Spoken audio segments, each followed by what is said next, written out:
Bonjour à toutes et à tous, j'espère que vous allez bien. Donc aujourd'hui dans cette séance, nous allons aborder deux fonctionnalités d'Excel. Première fonctionnalité, les listes déroulantes. On verra différentes façons de créer des listes déroulantes au sein de cellules.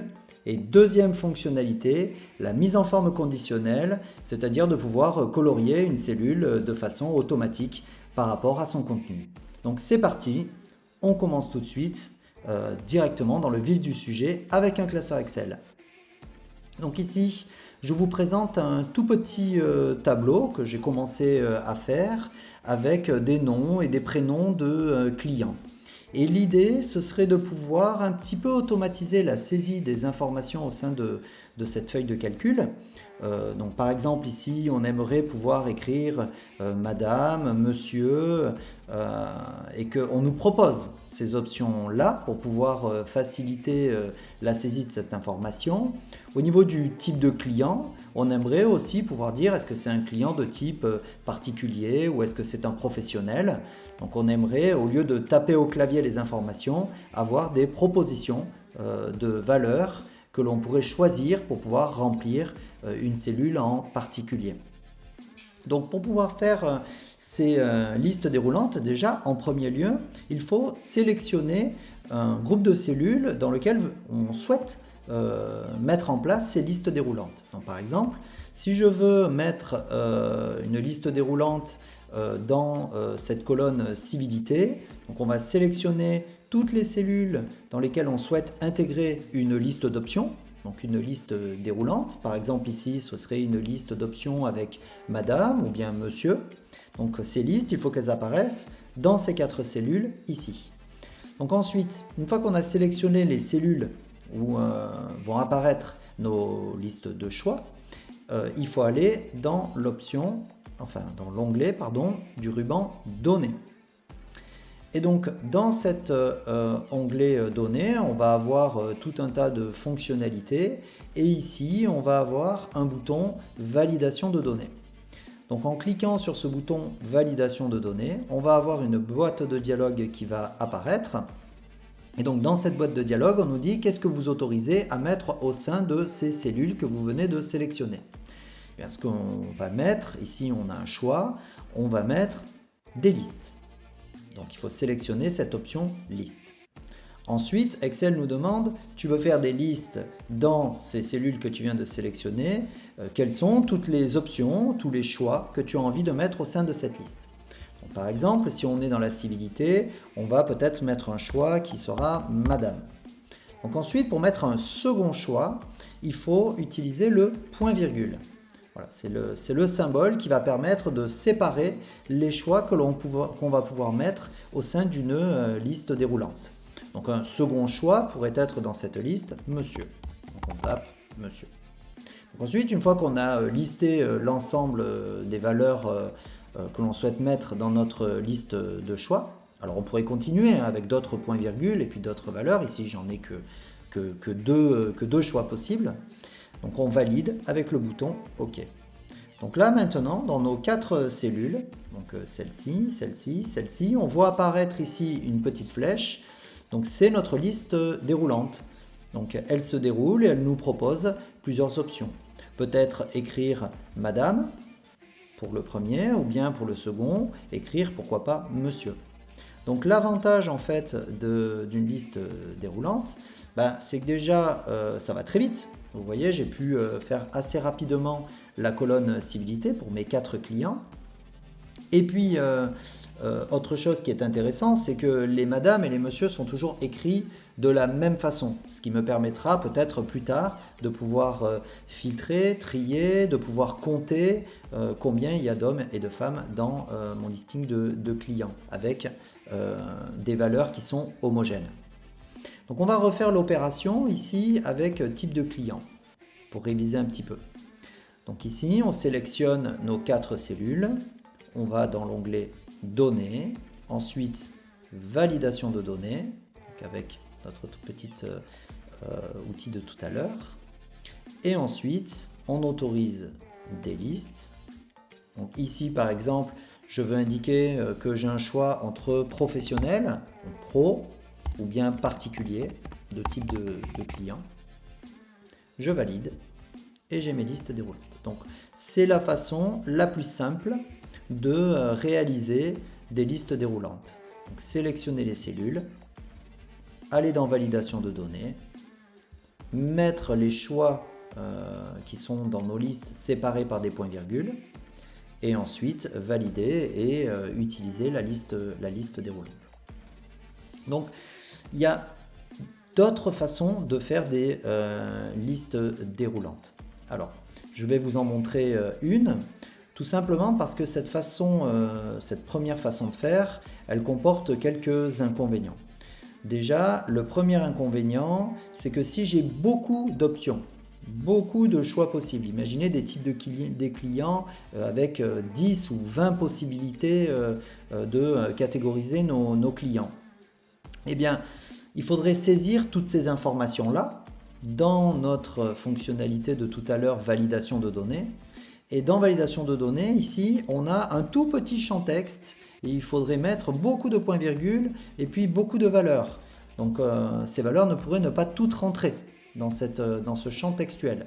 Donc cette façon de créer des listes déroulantes, elle est pratique pour un nombre d'options, un nombre de choix assez restreint, 2, 3, 4, 5, pas plus. Imaginez par exemple que vous vouliez lister un certain nombre de pays ou un certain nombre de villes d'un pays. Donc si on a 50 villes à mettre, ici, voilà, ce serait un petit peu fastidieux de toutes les indiquer avec des points-virgules. En plus, on pourrait se tromper. Et en cas de modification, c'est pas très agréable. Voilà. Donc, ça, c'est un premier point. Un second point, c'est que si quelqu'un qui ne maîtrise pas du tout Excel souhaite modifier ici les valeurs, par exemple pro, pas mettre pro, mais plutôt écrire en entier professionnel, il faut quand même maîtriser qu'il faut aller dans données, validation de données, et ensuite modifier ce champ source pour pouvoir modifier le pro en professionnel. Donc il faut quand même avoir un certain minimum de connaissances dans Excel pour pouvoir modifier nos listes déroulantes de cette façon. Donc je vais effacer ici donc, les valeurs que j'ai saisies et on va faire nos listes déroulantes d'une autre façon. Voilà. Alors, on peut effacer les contenus de cette façon. On peut aussi effacer nos listes en cliquant ici sur le bouton « Effacer tout ». Donc là, ça réinitialise en fait les cellules comme nous étions tout à l'heure. Voilà, effacer tout. Et donc là, on se retrouve à l'état initial. Alors, une seconde façon de faire des listes déroulantes, c'est de créer une liste déroulante avec une feuille de données à part. Donc là, ce que je vais faire, c'est que je vais créer une nouvelle feuille de données dans mon classeur. Et dans cette nouvelle feuille de données, je vais lister toutes les valeurs de mes listes déroulantes.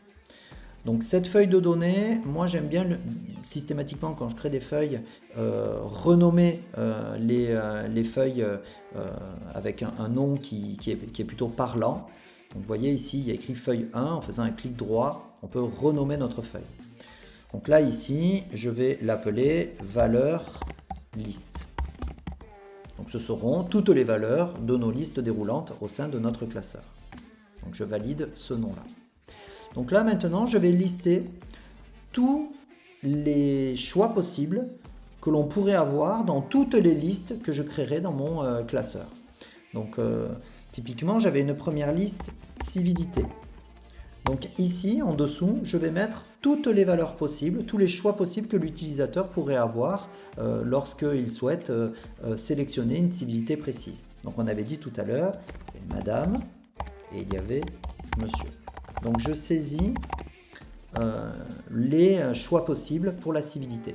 Alors parfois, donc ça c'est moi qui aime bien faire ça, j'aime bien distinguer ici la première ligne, civilité, la mettre en gras, comme ça on voit bien que la liste des valeurs là qu'il y a dans cette colonne, en dessous de civilité, eh bien c'est une liste d'options entre madame et monsieur. Ensuite, on pourrait très bien avoir donc une autre liste, comme par exemple le type du client. Voilà, on va la mettre en gras. Et en dessous, on va mettre toutes les possibilités de clients l'on pourrait avoir. Par exemple, professionnel, particulier. Donc une fois qu'on a réalisé cette feuille valeur liste avec toutes les possibilités, tous les choix de toutes nos listes déroulantes, on va pouvoir retourner dans notre feuille client et créer nos listes déroulantes en allant chercher les valeurs dans la feuille que l'on vient de créer. Donc on va commencer à le faire avec la civilité. Donc, je vais sélectionner mes 4 cellules. On va aller comme tout à l'heure dans Données, Validation de données. Donc on a la même boîte que tout à l'heure. Et ensuite, dans la liste déroulante, on dit qu'on veut faire une liste dans ces 4 cellules que je viens de sélectionner. Donc ici, dans le champ source, tout à l'heure, nous avions saisi madame, point virgule, monsieur. Et je vous ai dit que voilà, ça pouvait être assez fastidieux, on n'a pas beaucoup de place quand il y a beaucoup de valeurs, etc. Donc au bout en fait de ce champ textuel, vous avez un petit bouton avec une flèche qui va vous permettre d'aller chercher les valeurs que vous souhaiteriez mettre dans ces listes déroulantes que vous allez mettre ici dans notre tableau, dans la première colonne, civilité. Donc je vais aller chercher mes 2 valeurs que j'aimerais mettre dans nos listes déroulantes. Donc on clique ici sur ce bouton, on va chercher dans l'autre feuille les valeurs de la liste déroulante que j'aimerais mettre à l'intérieur. Donc j'aimerais mettre dans ma liste déroulante madame et monsieur. Ensuite, on valide en appuyant sur la touche entrée. Donc là, on est en train de dire qu'on va faire des listes avec les valeurs madame et monsieur. Et ensuite, on valide OK. Et donc, on revient dans notre tableau de civilité puisque c'était là où on créait nos listes déroulantes. Et ce coup-ci, on a dans nos listes déroulantes madame et monsieur comme tout à l'heure. La différence, c'est que ici, vous voyez madame et monsieur. Admettons que par exemple, on souhaite modifier le contenu de ces listes. Il suffit d'aller dans valeur liste, de changer madame par exemple en madame et monsieur en M point par exemple. Et étant donné que nos listes déroulantes viennent chercher les informations de ces cellules, eh bien dans client, nos listes déroulantes se sont modifiées. Donc on le voit bien ici. Donc, madame, monsieur, etc., etc. Donc c'est beaucoup plus agréable pour quelqu'un qui ne maîtrise pas Excel d'aller dans cette feuille de modifier les valeurs que de sélectionner les cellules, d'aller dans validation de données, de modifier les valeurs entre les points-virgules. Voilà, là il faut un niveau un petit peu plus prononcé pour pouvoir effectuer ces modifications-là. Également, imaginez qu'ici on ait énormément de valeurs, comme par exemple une liste de pays ou une liste de villes, eh bien on pourrait saisir tous ces pays ou toutes ces villes et aller les chercher pour pouvoir les afficher dans une liste déroulante. Et ce sera beaucoup plus agréable que d'aller les mettre dans notre boîte de dialogue avec des points-virgules. Alors pour les types de clients, eh bien on va refaire pareil. Donc on va réviser un petit peu, on va sélectionner donc nos 4 cellules type de client. Je veux créer une liste. Donc je choisis liste et ensuite je vais aller chercher les valeurs de mes listes déroulantes.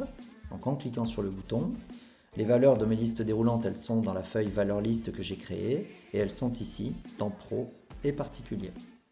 Donc ensuite, je valide en appuyant sur Entrée et je revalide une seconde fois pour créer mes listes. Et donc ce coup-ci, je peux dire que mon premier client est un professionnel comme tout à l'heure. Mon deuxième aussi, mon troisième est un particulier et mon quatrième est un professionnel. Donc voilà 2 façons de créer des listes déroulantes. Maintenant, on va voir comment réaliser des listes déroulantes en cascade. Qu'est-ce qu'une liste déroulante en cascade ?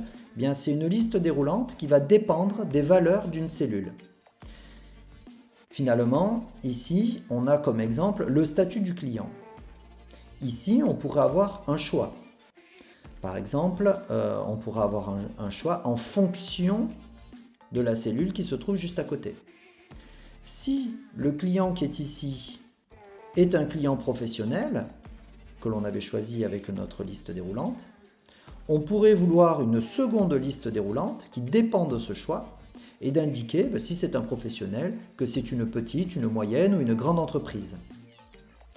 Par contre, si c'est un client particulier que l'on a fait ce choix dans la première liste, eh bien, la liste qui se trouve juste à côté pourrait nous proposer, par exemple, que c'est un client nouveau, régulier, très régulier ou VIP, c'est-à-dire un autre choix. Donc on pourrait avoir finalement ici des listes déroulantes qui dépendent du choix de la liste déroulante qui se trouve juste à côté. Un autre exemple un peu typique, c'est si vous avez par exemple un choix dans une liste de pays, et puis vous sélectionnez France, et juste à côté vous voulez les villes de ce pays. Donc vous auriez un certain nombre de villes françaises. Et finalement, si vous aviez choisi l'Espagne ou l'Italie, eh bien vous auriez juste à côté de la cellule, soit toutes les villes espagnoles ou toutes les villes italiennes en fonction du premier choix que vous avez fait sur le pays. C'est un peu la même chose. Donc on va créer cette liste en cascade, c'est-à-dire une liste déroulante ici dans ces cellules qui dépend du choix qui a été fait dans la liste précédente juste à côté. Donc pour pouvoir faire des listes en cascade, on le fait en 3 phases. Première phase, il faut aller mettre dans Excel quels sont les choix possibles quand on choisit pro ou quand on choisit particulier. Donc là, il faut l'indiquer à Excel. Donc quand on est professionnel, je vais dire pro, finalement, on peut dire que en second choix, on aura petite entreprise, moyenne entreprise ou grande entreprise. Donc, si la personne sélectionnait pro, eh bien dans le statut du client, on pourrait avoir petite, moyenne, grande entreprise comme choix suivant pour le statut du client. Alors, comme tout à l'heure, on peut mettre pro ici. Là, c'est pour pouvoir s'y retrouver en fait, cette feuille, surtout la première ligne. Moi, j'aime bien mettre les 3 valeurs ici. Elles correspondent à quelque chose, c'est un statut professionnel. Je veux petite, moyenne et grande entreprise. C'est pour pouvoir s'y retrouver. Et si on met un statut particulier, donc là c'est pareil, on pourrait mettre statut particulier, donc c'est pour pouvoir s'y retrouver. Voilà. Et donc, si on choisissait particulier, le statut, ce serait plutôt un nouveau client, un client régulier, un client très régulier, ou bien un VIP, pour avoir plus de choix que le statut professionnel. Donc la première phase, c'est de dire quels seront les choix dans nos listes. Si on est professionnel, on a 3 choix possibles, petite, moyenne, grande entreprise. Et si on est particulier, on a nouveau, régulier, très régulier et VIP. Donc ça, c'est la première phase. Indiquer les contenus des listes déroulantes. Ensuite, deuxième phase, il va falloir indiquer à Excel que quand la personne choisit professionnel, il faut ces 3 valeurs. Et que quand la personne choisira particulier, il faudra ces 4 valeurs. Donc il faut l'indiquer à Excel. Donc, pour pouvoir indiquer à Excel cela, que quand c'est pro, c'est égal à petite, moyenne et grande entreprise, on va utiliser le nommage de cellules. Donc pour pouvoir nommer une cellule, il faut déjà sélectionner les 3 cellules qui correspondront à pro, donc petite, moyenne, grande entreprise. On va aller dans formule et ici on va définir un nom à nos 3 possibilités.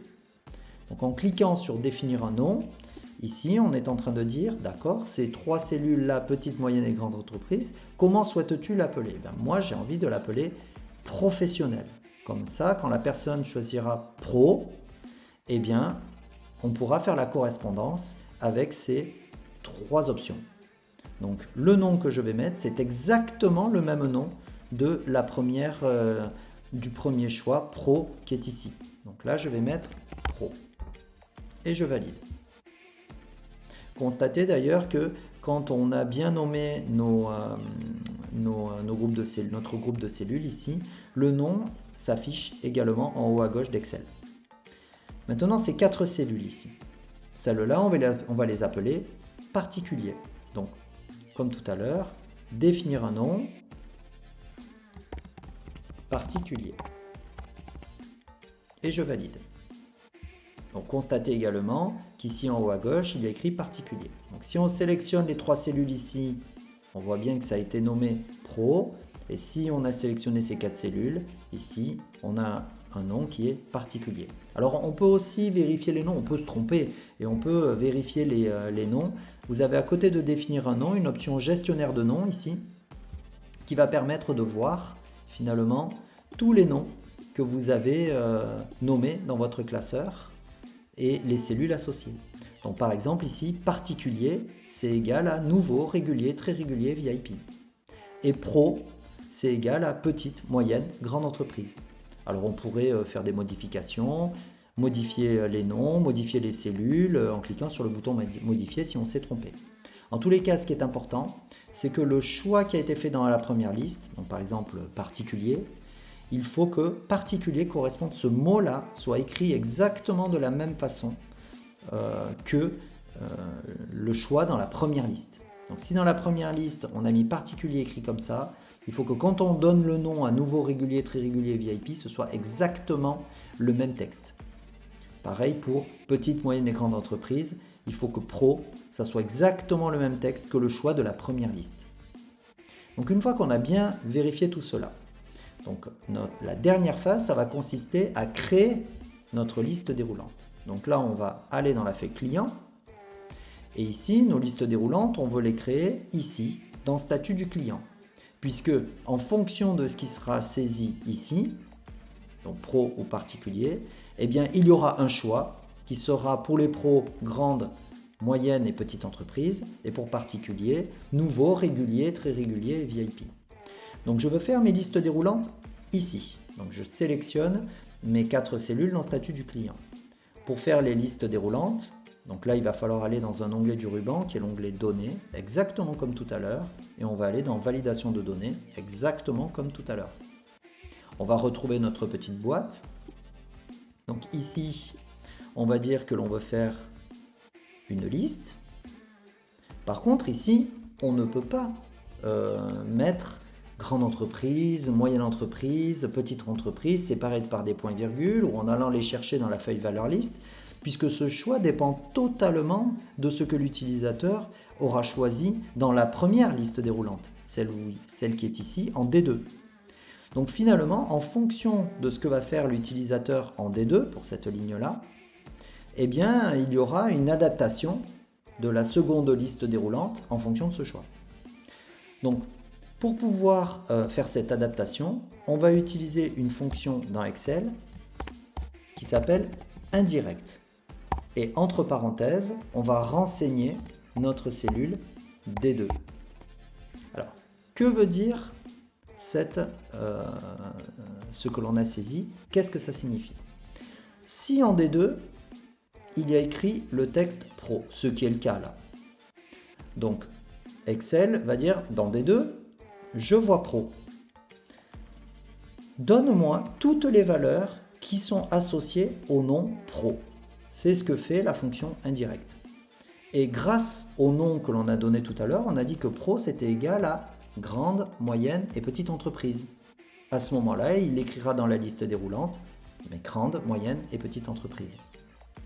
Si par contre en D2 il y avait écrit particulier, alors D2 ici dirait moi je vois particulier, et donc indirect dirait donne-moi toutes les cellules, toutes les valeurs qui sont associées à ce texte particulier. C'est ce que fait cette fonction. Et donc les textes qui sont associés à cette valeur particulière, on les a donnés quand on a donné un nom à nos cellules, c'était nouveau, régulier, très régulier et VIP. Donc regardons un petit peu si ça marche. Donc je fais OK. Donc si on se met sur cette cellule, on regarde les choix, on voit petite, moyenne, grande entreprise. Donc tout simplement parce que on a vu en D2 Pro. Ici, quel est le choix? Ici, petite, moyenne, grande entreprise. Tout simplement parce qu'à la cellule d'à côté, eh bien, il voit professionnel. Donc là, je peux dire par exemple que c'est une grande entreprise. Ici, Excel voit particulier. Donc si je déroule, je vais voir un autre choix. Nouveau, régulier, très régulier, VIP. Supposons que ce soit un client régulier. Et pour cette liste, Excel voit juste à côté Pro. Donc, on devrait voir petite, moyenne et grande entreprise. Donc là, je peux mettre que c'est une moyenne entreprise, admettons. Supposons par exemple que je me suis trompé sur le premier client. finalement ce client-là était un client particulier. Donc à ce moment-là, je peux effacer le contenu de cette liste, aller modifier ici particulier, et ici vous allez voir que je n'aurai plus petite, moyenne et grande entreprise, mais nouveau, régulier, très régulier et VIP. Donc finalement, en fonction de ce que l'on va choisir, donc là par exemple en D2, eh bien on appellera un jeu de valeurs qui sera différent en fonction de pro et particulier. Et étant donné que nous avons nommé ces valeurs pour dire que pro est égal à petite, moyenne, grande entreprise, eh bien ça s'affichera dans la liste. Tandis que si on choisit particulier, eh bien en particulier, il y a un certain nombre d'autres valeurs associées à ce texte-là, et c'était nouveau, régulier, très régulier, VIP. Donc voilà comment faire des listes en cascade, donc c'est-à-dire une liste déroulante avec une seconde liste déroulante qui dépend du choix de la première. Donc voilà pour nos listes en cascade. Alors sachez que, vous voyez la feuille valeur liste de tout à l'heure. Alors on pourrait augmenter le nombre d'options, on pourrait modifier les textes, exactement comme tout à l'heure. Mais on peut aussi masquer cette feuille à l'utilisateur sans que cela nuise au fonctionnement de toutes nos listes déroulantes. Donc pour masquer une feuille, il suffit simplement de réaliser un clic droit sur cette feuille et de dire masquer. Ainsi, on peut préserver l'utilisateur à beaucoup d'onglets, on en masque un et on a toujours nos listes déroulantes qui fonctionnent. Vous voyez, pour la liste en cascade, pour une liste normale ou bien pour la première. Donc ça permet d'éviter de perturber l'utilisateur avec une feuille qui contient toutes les valeurs de nos listes et ça évite qu'il puisse aller à l'intérieur et casser un petit peu toutes nos listes déroulantes. Alors si on veut rafficher la feuille masquée, il suffit simplement sur une feuille qui est déjà disponible de faire un clic droit et de faire afficher. À ce moment-là, il vous demandera quelles sont les feuilles masquées que tu souhaites afficher. Là, j'en ai une seule, c'est valeur liste, et je peux la rafficher. Voilà, pour pouvoir faire des modifications, ajouter des valeurs, les modifier, etc. Donc voilà pour cette fonctionnalité. Donc maintenant, deuxième fonctionnalité intéressante que l'on peut combiner en fait avec nos listes déroulantes, c'est la mise en forme conditionnelle, c'est-à-dire de pouvoir mettre des couleurs dans des cellules de façon complètement automatique. Donc pour pouvoir mettre des couleurs de façon automatique, on va sélectionner les cellules que l'on souhaite colorier. Donc, par exemple, ici, les montants, je pourrais mettre tout un tas de montants. Par exemple, ici, admettons 2050 €, 8250 €, 4760 € et puis 5180 €. Et j'aimerais colorier, par exemple, en vert quand les cellules sont au-dessus de 5000 € et en rouge quand elles sont en dessous de 5000 €. Donc pour pouvoir colorier, je vais sélectionner toutes les valeurs, tous les montants, et je vais dire à Excel, ok, mets-moi les cellules en vert quand elles sont au-dessus de 5000 €. Donc pour pouvoir dire cela à Excel, il faut aller dans l'onglet Accueil, et ici vous avez Mise en forme conditionnelle. Donc en déployant cette fonctionnalité, vous avez les règles de surlignage, c'est-à-dire un petit peu comme si on stabilotait les données. Et ici, vous pouvez dire, eh bien, nos cellules, quand elles sont supérieures à 5000 €, je mets en vert. Donc, vous avez différents choix possibles. Donc là, par exemple, vous avez en vert. Et on valide. Donc là, tous les montants qui sont au-dessus de 5000 € sont en vert. Maintenant, si je veux continuer de dire que si ces montants étaient inférieurs à 5000 €, je les veux en rouge.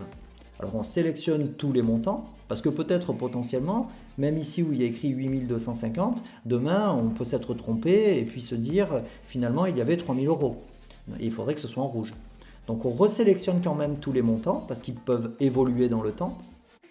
Et il faudrait du coup que les couleurs évoluent aussi en fonction de ces nouvelles valeurs. Donc on continue de dire mise en forme conditionnelle, on dit que l'on veut mettre du surlignage sur ces cellules, et donc là si on est inférieur à 5 000 €, on veut que nos cellules elles soient en rouge. Donc là, ici, maintenant, on a bien toutes nos cellules en vert et en rouge quand elles sont au-dessus ou en dessous de 5 000 €.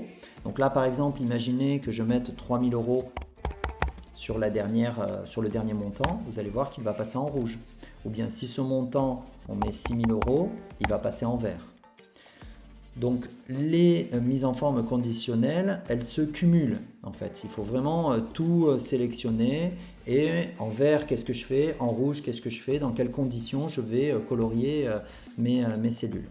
Alors si un jour vous vous trompez, ça peut arriver, dans mise en forme conditionnelle, alors vous pouvez évidemment effacer toutes les règles de la feuille entière, ça réinitialisera le classeur comme au départ, c'est-à-dire sans couleur. Mais vous pouvez aller aussi dans gérer les règles. Et dans gérer les règles, vous voyez, on voit nos deux règles ici. Lorsque les valeurs de mes cellules de F2 à F5 elles sont inférieures à 5 000 €, je mets en rouge.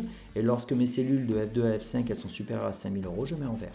Si vous avez besoin de faire une modification, par exemple vous voulez modifier les montants, plafond ou plancher, eh bien vous faites modifier la règle et vous retrouvez ici la boîte de dialogue de tout à l'heure lorsque l'on était en train de créer notre mise en forme conditionnelle. Vous pouvez aussi évidemment supprimer les mises en forme conditionnelles qui ne sont plus intéressantes, ou bien parfois on les fait en double, en triple, en quadruple parce qu'on ne se rend pas compte que l'on met des règles de couleur.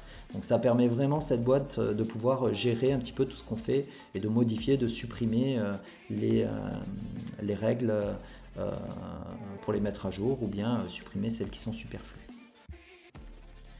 Donc nos couleurs, on peut les mettre sur nos listes déroulantes. Ça c'est assez intéressant aussi.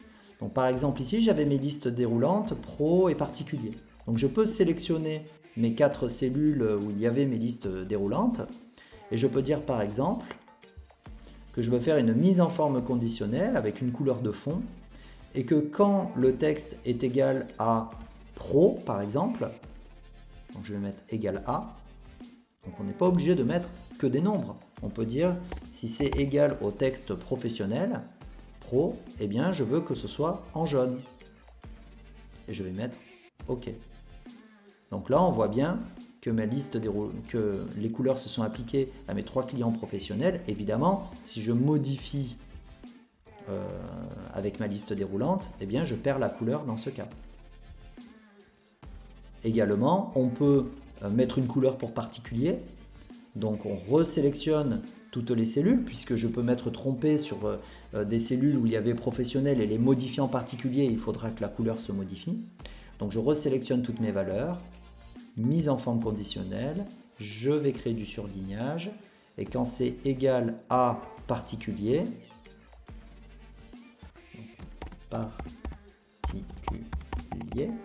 je vais mettre d'une autre couleur. Alors souvent on vous propose le vert, le jaune et le rouge, les feux tricolores. Vous pouvez totalement personnaliser les couleurs. Donc si on clique sur format personnalisé, je peux mettre une autre règle pour le remplissage par exemple. Et dire que la couleur de remplissage, ça sera un bleu. Donc en validant cette couleur de remplissage, si on choisit particulier, on le mettra de cette façon ici. On peut changer aussi la couleur du texte, etc. Donc on valide, et là maintenant, quand on est particulier, on est en bleu. Donc si je modifie par exemple la première valeur en particulier, eh bien vous verrez que ce coup-ci, on est en bleu. Et comme tout à l'heure, si je modifie en particulier qu'on est en bleu, le statut du client, là il est écrit petite entreprise parce que c'était ce qu'il y avait tout à l'heure, parce qu'il y avait professionnel, mais dans ma liste déroulante, eh bien j'ai nouveau, régulier, très régulier ou VIP. Je peux choisir VIP. Voilà, donc vous savez tout maintenant sur les listes déroulantes. Vous connaissez 2 techniques pour faire les listes déroulantes. Une technique plutôt rapide avec des points-virgules et en utilisant validation de données. Une technique un petit peu plus flexible en ajoutant une nouvelle feuille. Donc, ce qui permet de mettre beaucoup plus de valeurs dans une liste déroulante de façon plus agréable. Et ensuite, on a vu la mise en forme conditionnelle pour pouvoir mettre des couleurs sur ces listes. Également, je vous ai appris, c'est un petit peu plus complexe, mais je vous ai appris à faire des listes en cascade, c'est-à-dire des listes qui dépendent de valeurs d'autres listes. Voilà, j'espère que cette séance vous a plu, que vous avez appris plein de nouvelles choses dans cette vidéo. Et n'oubliez pas, t'excelles!